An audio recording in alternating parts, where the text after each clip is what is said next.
In this video, I'll introduce vectors in Verilog HDL, and we will see the benefits of using these vectors in designing the complex digital circuits where the number of ports become very large.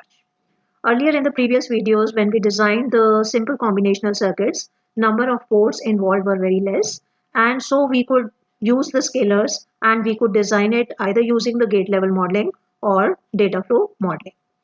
But here we will see how the complex circuits involving large number of ports can be designed in a simpler and in a easier ways by making use of vectors. So let us start with a simple example once again. We are starting with the 4 by 1 marks. And we know how it works. It has 4 inputs, 2 select signals and 1 output. And depending upon the status of the select signals, one of the inputs is transmitted to the output. And this is how the truth table for a 4 by 1 marks looks. When both S0 and S1 are 0, then output is equal to the input signal I0. When S0 is high and S1 is low, then Y is equal to the input signal I1. When S1 is high and S0 is low, then the output signal is equal to I2. And when both select signals S0 and S1 are high, then the output is equal to the input signal I3. And based on this truth table, we can write down the Boolean expression for the 4 by 1 marks like this. Now we can design it using data flow modeling, because we have seen from the previous videos that data flow modeling approach is more powerful and efficient in comparison to the gate level modeling. So first we will design this 4 by 1 marks using the data flow modeling using the conventional approach which we have learned in our previous videos. So this is how the design module for a 4 by 1 marks would look like. We'll start with the keyword module, the name, and then we have to pass the port list, declaring the port list, and then we are using the continuous assignment statement, and then we are terminating the module using the keyword end module. So there's nothing new in it, and we have already learned about it. And you also know how to write down the test bench. So this is how the test bench would look like. So far there is nothing new because we have not introduced the concept of vectors. So let us try to understand the difference between a scalar and a vector.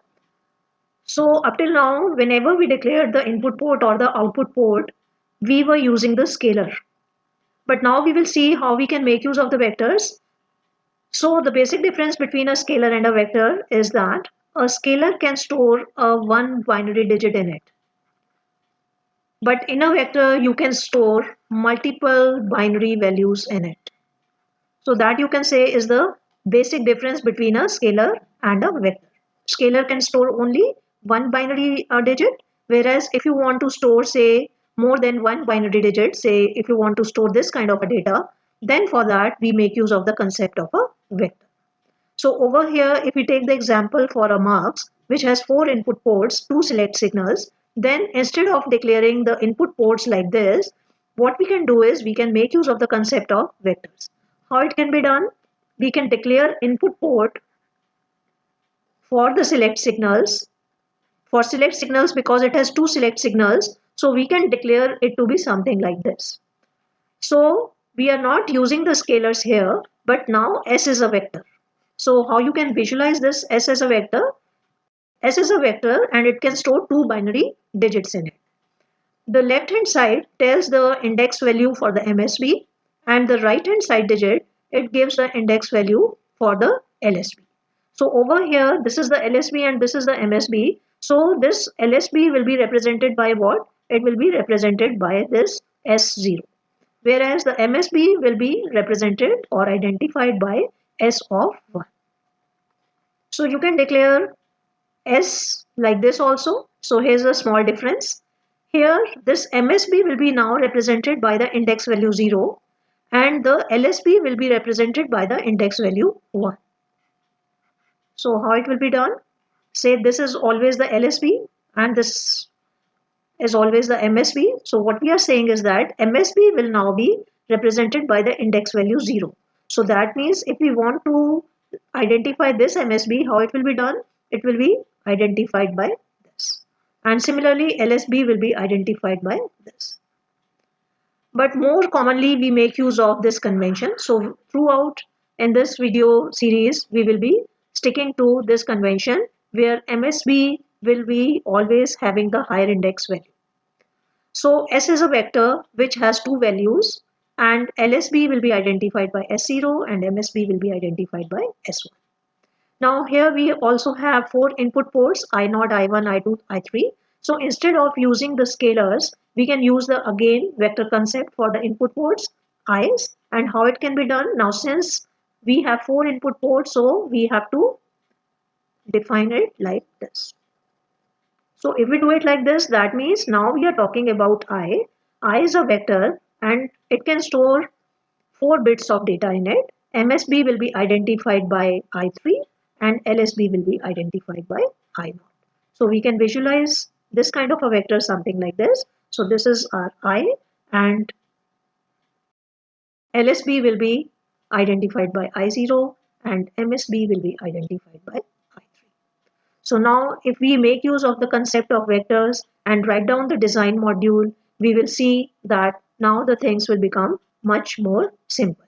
And you will see that the concept of vectors used for a complex digital circuits where the number of ports become large and large, declaring the ports individually becomes a very tedious task. So we always make use of the concept of vectors there. So say we have declared I to be a vector, 4-bit vector, and S is a 2-bit vector. Now if we wish to assign the values to say I and S, it can be done in 4 different ways. You can give the data or assign the values either in the binary form using this symbol B, or in the hexadecimal form using the symbol H, or in the decimal form using the symbol D, or in the octal form using the symbol O. Here this digit refers to the size or the number of bits. So over here we have to use 8 because F2 is a 8-bit number. Similarly over here this is also referring to the number of bits and this is also referring to the number of bits. And then this is the data which we are assigning to any variable. It can be I, it can be S, or it can be anything. Now let us take the example. Say I is a 4-bit vector as we have declared it using this statement, and we wish to assign the value say 0, 1, 0, 1 to this. So how we can assign the values using the vectors? So as we have seen, we can use either of this format. So let us see how it will be done for this particular case. It will be done using the syntax 4 because 4-bit of data, B because we are assigning using the binary form, so it can be one way. Other way can be if you are giving the data in the hexadecimal form, then you have to give just one digit. So this is how it will be given for this 101. Or you can give in the decimal form also. So what is the decimal equivalent of this? It is 5. So again you can give it like this. Or if you wish to give it in the octal form, it will be given again the octal value which is also 5. So you can assign the values to this I which is a vector using any of this form, whichever suits you. Now suppose let us take the example where we use say 8-bit of vector. Say I define I now to be my 8-bit vector, something like this, and I wish to assign the value this to I. So again, as we have learned, we can use either of this form, but we see that as the number of bits become large and large, then assigning the values in the binary form becomes tedious. And it is much more easier to give the values either in the hexadecimal or the decimal notation. So it is where we use this hexadecimal or decimal format when the number of bits become very large. So now in order to assign the value, either you can use 8b and give all the bits which is 1011 and 0101, or you can use 8 then give the values in the decimal. So what is the decimal equivalent of this? It is 11, so the equivalent of 11 is b, and then 5.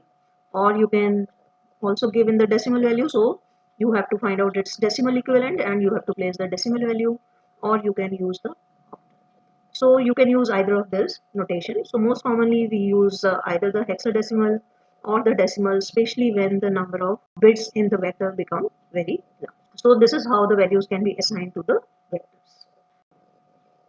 Now let us write down the design module for a 4 by 1 marks using the vector concept which we have learned. So the module definition will start with the keyword module, then the name of the module, and here we have to pass the port list, and in the port list previously we had to pass all the ports individually, but here if we use the concept of vectors for s and I, then we have to simply give the variables s and I over here in the argument, and then to declare s to be a 2-bit vector and I to be a 4-bit vector, this is how it will be done. And since y is the output port and we have a single port only, so we do not need to use any vector symbol over here. And then over here we are using the continuous assignment statement, and in the continuous assignment statement we have to look at this convention. So this is the new convention which we are using. So whenever we have to use s1, so this will refer to our S1 and this will refer to our S0. So whenever you wish to identify this bit, then how it will be done? It will be done using the square bracket. So we see that we are assessing the single bit using the square brackets by using its index value.